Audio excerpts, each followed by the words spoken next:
नमस्कार, मी आज सटाणा तालुक्यातील कांदा उत्पादनात अग्रेसर असलेल्या द्याणे या गावात आलो आहे। तर तेथील एक प्रगतशील शेतकरी अनिल कापुनीस या दादांनी आपल्या कांदे या पिकामध्ये पहिली फवारणी घेतली आहे। त्यात त्यांनी देवांश ॲग्रोकेमिकल्स कंपनीचे प्रोटेक्स डी हे प्रोडक्ट वापरले।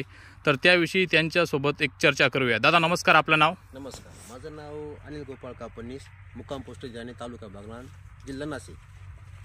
तुम्ही आता बघू शकता या माझ्या क्षेत्रामध्ये 8 डिसेंबरची लागवड आहे कांद्याची। तर लागवड केल्यानंतर 10-12 दिवसानंतर जे वातावरण खराब झाले त्या वातावरणामुळे माझ्या कांद्याचे पाती करपण्याचे प्रमाण किंवा तुम्ही बघू शकता खाली पात पिवळी होती, शेंडे करपण्याचं प्रमाण होतं। त्याच्यामुळे मी स्प्रे घेण्याचा निर्णय घेतला। त्याच्यामध्ये मी देवांश ॲग्रोचं प्रोडक्ट डी आणि साप पावडरचा स्प्रे केला आहे। त्या स्प्रे केल्यामुळे माझा तो पिवळापणा कमी झाला आहे, पातींची संख्या वाढली आहे आणि प्लॉटला काळोखी आली। तर असा माझा अनुभव आहे। तुम्ही बघू शकता प्लॉटकडे 8 डिसेंबरचा प्लॉट आहे आणि ज्या क्षेत्राला मी स्प्रे केला नाही त्याच्यामध्ये थोडाफार बदल दिसतोय मला, असं मला वाटतंय।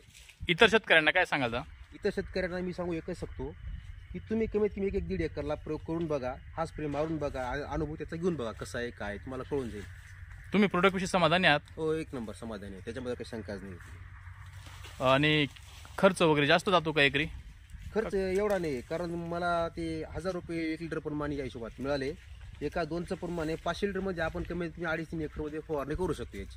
त्याच्यामुळे तो पुढेवर फवार आहे, मला तसं वाटतं। तुमचा मोबाईल नंबर सांगा. 91 56 56 27 40। धन्यवाद. ठीक.